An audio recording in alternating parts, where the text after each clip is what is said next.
यहाँ वह काफी अच्छा स्टूडेंट भी था। इस्लामिक थिंकर्स और स्कॉलर्स की सोच से इन्फ्लुएंस हो जाता है। यूएस में मेनली 3 अटैक करवाए। ओसामा के साथ साथ 4 और लोगों को मौत के घाट उतार दिया गया। करके ओसामा को एक वजनदार बैग में डालकर समुद्र में दफना दिया गया। 10 मार्च 1957 सऊदी अरब के रियाद शहर में ओसामा बिन लादेन का जन्म काफी अमीर परिवार में हुआ। इसके पिता एक अमीर बिल्डर थे, मोहम्मद बिन लादेन, जो कि ओसामा के पिता थे। इसके 52 बच्चे थे, जिनमें से ओसामा 17वें नंबर का बच्चा था। ओसामा की शुरुआती पढ़ाई जेद्दाह के स्कूल में हुई, जहां उसे रिलीजियस और सेक्युलर दोनों तरह की किताब पढ़ाई जाती थी। यहां वह काफी अच्छा स्टूडेंट भी था। लेकिन इसके बाद 1970 के दशक में ओसामा ने किंग अब्दुल अजीज यूनिवर्सिटी में एडमिशन लिया, जहां उसने इकोनॉमिक्स और बिजनेस एडमिनिस्ट्रेशन की पढ़ाई की। लेकिन आगे चलकर वह कुछ इस्लामिक थिंकर्स और स्कॉलर्स की सोच से इन्फ्लुएंस हो जाता है। लादेन को सबसे पहले इन्फ्लुएंस करने वाले लोगों में 2 नाम सामने आते हैं। पहला अब्दुल्लाह आजम, जो कि एक फिलिस्तीन स्कॉलर था, जिसने अफगानिस्तान पर सोवियत यूनियन के खिलाफ जिहाद की वकालत की थी। और दूसरा मोहम्मद कुतुब, जो कि सैयद कुतुब का भाई था। सैयद कुतुब जो कि एक इजिप्शियन इस्लामी थिंकर था। मोहम्मद कुतुब ने काफी भाषण जिहाद के ऊपर दिए हैं, जिनका असर लादेन पर भी पड़ा। यही से लादेन कुरान और कई इस्लाम की रिलीजियस बुक्स पढ़ने लगा। इसी धार्मिक शिक्षा ने उसके मन में जिहाद और इस्लाम पर बाहरी खतरों की भावना को उजागर किया। 1979 अब लादेन के जियो पॉलिटिकल कॉन्टेक्स्ट भी क्लियर होने लगे और अफगानिस्तान पर सोवियत यूनियन के हमले ने उसके मन में जिहाद को और मजबूत कर दिया। वह मुजाहिदीन को सपोर्ट करने के लिए अफगानिस्तान चला गया।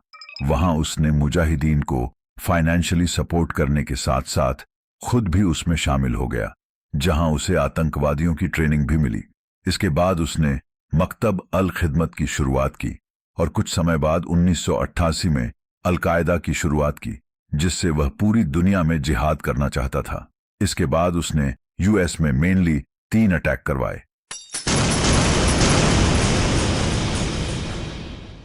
पहला 1998 का हमला, जिसमें उसने केन्या और तंजानिया में यूएस की एम्बेसीज पर हमला करवाया, जिसमें 200 लोग मारे गए।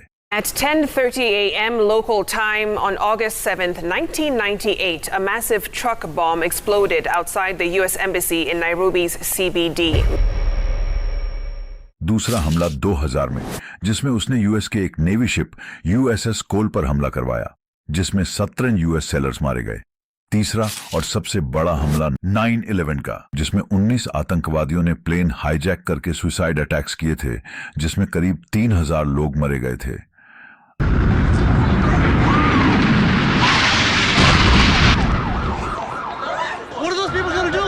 अगर आप इस 9/11 के हमले की डिटेल जानना चाहते हैं तो हमें कमेंट में बताएं। इस पर हम अलग से वीडियो लाएंगे।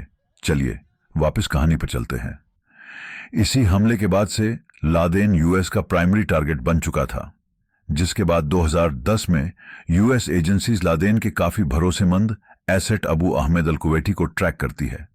कड़ी निगरानी के बाद पता चलता है कि लादेन पाकिस्तान के अबोटाबाद में छिपा हुआ है। यह पता चलते ही यूएस ने अपनी जमीन पर हुए खतरनाक हमलों का बदला लेने की तैयारी शुरू कर दी। लादेन को मारने के लिए एक कोवर्ट ऑपरेशन प्लान किया, जिसका नाम था ऑपरेशन नेपट्यून स्पीयर। 1 मई 2011 दिन आता है ऑपरेशन को अंजाम देने का। अफगानिस्तान के जलालाबाद में यूएस बेस से 2 हेलीकॉप्टर पाकिस्तान के अबोटाबाद के लिए उड़ान भरते हैं और पाकिस्तान में उसी लोकेशन पर लैंड करते हैं जहां ओसामा छिपा हुआ था, जिसके बाद धड़ाधड़ गोलियों की आवाज गूंजने लगती है।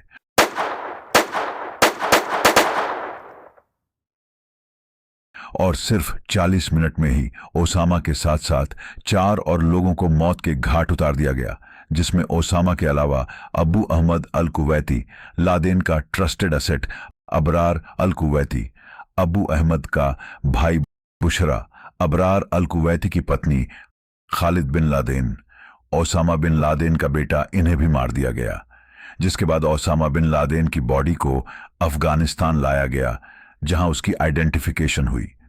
जिसके बाद अफगानिस्तान से करीब 1370 किलोमीटर दूर अरेबियन सी में तैनात यूएसएस कार्ल विंसन, जो कि अमेरिका का एयरक्राफ्ट कैरियर था, वहां लाया गया, जहां उसकी बॉडी को इस्लामिक ट्रेडिशंस के अकॉर्डिंग साफ किया गया और बॉडी को सफेद कपड़े में बांधकर दफनाने के लिए तैयार किया गया। उसी शिप पर एक मिलिट्री ऑफिसर तैनात था जिसे इस्लामिक रीति रिवाजों के बारे में पता था। उसी ऑफिसर ने यह सब किया और इस्लामिक रीति रिवाजों के साथ इस्लामिक प्रार्थनाएं करके ओसामा को एक वजनदार बैग में डालकर समुद्र में दफना दिया गया। अब बात करते हैं कि आखिर ओसामा को समुद्र में क्यों दफनाया गया। देखिए, इसके में 5 कारण थे। पहला, इस्लामिक ब्यूरियल प्रैक्टिसेस क्या है कि इस्लाम में आदमी के मरने के बाद उसकी बॉडी को 24 घंटे के अंदर अंदर दफनाना जरूरी है। दूसरा, कोई भी देश अपने देश में अशांति नहीं चाहता था, इसीलिए किसी भी देश ने ओसामा की बॉडी को लेने से मना कर दिया। यहां तक कि सऊदी अरब ने भी मना कर दिया, जहां ओसामा पैदा हुआ था। तीसरा, यूएस नहीं चाहता था कि आने वाले समय में ओसामा के हिमायती उसकी कब्र पर आकर उसे मसीहा बना दें। चौथा, मीडिया अटेंशन और उसे दफनाते हुए समय हमलों से बचने के लिए समुद्र सबसे परफेक्ट जगह थी। पांचवा, इंटरनेशनल प्रोटोकॉल्स। यूएस का मोटिव दुनिया की इस्लामिक प्रथाओं को सम्मान देना था, चाहे ओसामा भले ही एक खूंखार आतंकवादी ही क्यों ना था। इन्हीं 5 कारणों को ध्यान में रखते हुए लादेन को समुद्र में दफना दिया गया।